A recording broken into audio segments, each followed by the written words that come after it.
to prove that he is the best Canadian hooper of all time. Sure, Steve Nash got 2 MVPs, but you know what the man ain't got? A ring. I mean, just talk to his ex-wife. That shit flopped harder than his chances at an NBA championship. But anyway, SGA, he just won the MVP over Jokic. Kind of crazy, kind of a robbery. But who cares? It's all about parity in this league. We gotta switch it up. Jokic already got 3 MVPs. Just give SGA 1. This is the perfect year. The team literally went out and won 68 games. They look like one of the greatest teams of all time. And they're doing it all with the power of friendship. Should be sweet, should be nice, should be magnificent. Now the path to the NBA Finals has not been all sunshine and roses for the Oklahoma City Thunder. They had some real difficult ops in the West. In the first round, they had to go up against John Morant and the Memphis Grizzlies. Though they did hand belt to motherfucking ass, it was a 4-0 sweep. Who knows? John Morant was supposed to be face of the league. What happened? SGA fucking bodies him. Game 1 was a little rough for SGA, but of course he would pick it up later in the series. Game 2, he had a little nice 27-point bomb. He had 8 rebounds, 5 assists. Then comes game 3, and they cruised to victory.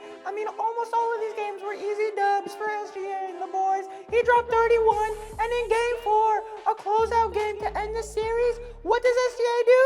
Put up 38 points on their head to send them against the Denver Nuggets, where they had to go up against the Serbian Spine. Now, everybody knows, if you're a real hoop head, if you're a real ball knower, that taking on Jokic in the playoffs is not freaking easy, alright? But that didn't matter for Shai. This series was elite hoops throughout. Game 1, that shit was dramatic as fuck. You had SGA lead his team in points, in rebounds, in assists. He put the Thunder on his back.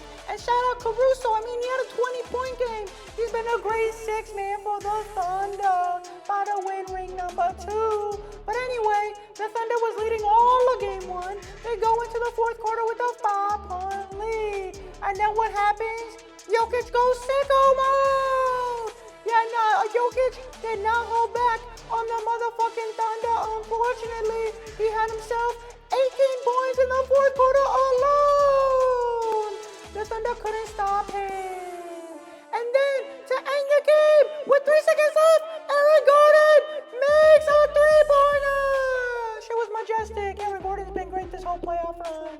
But I guess the Thunder must have been listening to K30 in the locker room, because they never backed out, never what? Never gave up. And in game 2, they end up beating the Nuggets by nearly 50 points. They put up 45 points on their head in the 1st quarter alone, had 87 by halftime, and that's because they were efficient as fuck. SGA had his second 30-point game of the series. It don't matter if he's a free throw merchant, just don't foul him type shit. But I guess no team seems to understand that. Anyway, all 6 of their main players, they all had double digits by halftime. Even Aaron Wiggins had 10 points by halftime. Everybody on the Thunder was scoring at will. But like I said, it's a back and forth series. So even though one team might win one game, the momentum gonna shift like that overnight. Because in game 3, the Thunder fold. They choke again. They lose in overtime because of Aaron Gordon. Shit was not sweet that time. But game 4, guess what? OKC wins. They win game 4 and they win game 5 to take a 3-2 series lead. Now it helps when you got SGA putting up 25 and 31-point games. All of a sudden, they's up 3-2. They think they're gonna get the job done in 6, but Jokic is psych, and then that shit goes to game 7. Game 7. Now, we wish Game 7 was as hype as the rest of the series. We would have loved that, especially from a viewer's perspective. But of course, you can't have your cake and eat it too or something. I don't know how that bullshit goes. But anyway, Game 7 rolls around. SGA, the MVP at this point. He's just won the award over Jokic. I don't know the timeline exactly or something like that. Anyway, SGA has 35 points! NBA to do it. Now, sure, did he use his free throw superpowers to help him win this game? Maybe, but who cares? He went 8 for 9, so when he gets his free throws, he be making them. That's called a certified bucket getter. That's what SGA is. That's why they're in the NBA Finals. But of course, to get to the NBA Finals, you're going to go to the Western Conference Finals. And before we talk about the Western Conference Finals, I want to remind you guys to slow down, like the video, and subscribe to the channel. We're on to 10,000. And if you subscribe, it's greatly appreciated. All right, now let's get back. Let's spin the block. Here they go up against Anthony Edwards. Now, Anthony Edwards was in the exact same spot a year ago, Western Conference Finals, except last time he was going up against Luka and the Mavs. This time against SGA and the Thunder. Can Anthony Edwards get it done? He has a different co-star. They shipped out Cat, got in Julius Randle. It's a bit of a switcheroo there. You know, Anthony Edwards, he's adjusting. The team is trying to get better, kind of. I mean, I don't really know that. That trade was sus. I mean, how are you going to get rid of Cat for Julius Randle? But anyway, they go up against the Thunder, and everyone kind of knew how this series was going to end after game 1 because the Thunder blew them the fuck out. 114-88. Shit, it was a massacre. The only thing that made the NBA watchable during the conference finals was that Pacers-Knicks series because this series was pretty much sad as fuck. And it's not any fault of the Minnesota Timberwolves. What can you do? The Thunder are just far more superior. Game 2 rolls around. All of a sudden, the Thunder got a 2-0 series lead. Why? Because SGA had 38 points. Now, in 3 out of the 5 games that they played against the Timberwolves, did SGA have 14 or more free throw attempts? Maybe that was the case. But honestly, if you're a Rue Hooper, you know, you stop that shit and they just did it. So, you know, SGA, he went out. He also had a 40-point game in this series. He was pretty nice. The only time that he wasn't nice was in that Game 3 blowout where they did lose to the Timberwolves. They lost by almost 40 points. It really felt like, okay, maybe the Timberwolves have a chance. They didn't. That shit was a fluke. You know, flukes be happening in the playoffs. I mean, well, hell, we almost saw a fucking Fugazi team make it to the finals in the New York Knicks. That would have been crazy. Instead, we get some real elite basketball. Tyrese Halliburton on one side, SGA on the other. Someone is making history. And it's going to be this Thunder team. Why? Because of what I've been talking about this entire video. SGA. If you don't like SGA at this point, that makes you SGA. That's just a joke. Anyway, I mean, now that we got the Thunder and the Pacers and that shit set, it's all going to come down to the role players. I mean, that's where the Thunder hold the advantage because this roster runs deep. Trust me, brother, they run deep. And I mean, it may not look like that on the stat sheet from game to game, but it doesn't need to. If you've been watching this team all season, you know they're down and dangerous.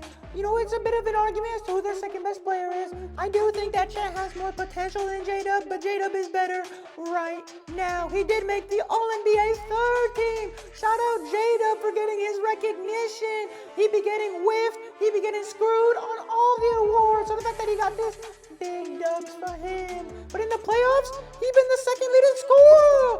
20 points per game. Give the man his flowers. 5 rebounds, 5 assists. He really is the unsung hero. We gotta start singing about him more for real. Chet Holmgren, yeah, he might be a little bit of a weak body self, but he's growing into it, all right? He only 22, J-Dub only 23. This team still got time. He averaging 16. He only got 8.6 rebounds. And considering the height of the rest of this team, maybe you would wish that Chet Holmgren would get more rebounds. But you can't ask for everything, especially when you have the best team in the NBA. Lou Dort, Isaiah Hartenstein, they fill out the starting role. They do their job. They're kind of boring to talk about, but of course, if you're a Thunder fan, you're going to want to hear about how they've done. And honestly, I think that Isaiah Hartenstein was a great pickup in the offseason. They needed a solidified center. I mean, Chet Holmgren, he could play center, but he's more of a power forward if we're being honest.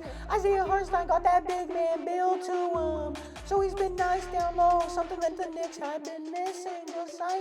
Just saying, shouldn't let him walk for real. But anyway, Hartenstein been nice. Like I said, Caruso, shout out Caruso in the 16 playoff games that the Thunder have had so far, Caruso has averaged 8.8 points on 45% shooting from the field, which is more efficient than some of the other guys. No shot at J-Dub or anything. Now, Mark Dagnall has been running a pretty deep rotation. It might help that most of their games are blowouts, so he's able to get just about everybody in. But honestly, when you have about 11 guys in the playoffs averaging 9 or more minutes per game while they've all played a majority, if not all of the games, that's impressive. I mean, Aaron Wiggins, Casey Wallace, Isaiah Joe, they be getting real minutes in these games. Even Jalen Williams, the guys that they all be clowning on the meme from the internet for Blazing Shai, he be getting his action too. You know, this run deep, okay? Mark Dagnall could run a whole other starting five, not including his main starting five, and they could probably win a game off the Indiana Pacers. I mean, if the Thunder were to lose their two best players, I do think that they could still be the favorites in this series, which is kind of a crazy take. I know. But yeah, I got the Thunder winning in 5 games to the Pacers. I'm sorry, Pacer fans. We all know how this gon' end. The Knicks really lost for nothing. I mean, what the fuck, Knicks? How you gonna lose to the Pacers? Should be crazy. But anyway, Thunder in 5. And if this video wrong, you can come and talk about it in the comment section below. Okay, I don't care though. Wow. But yeah, that's about it for this video. Look at my sick new mic. Catch y'all later, deuces.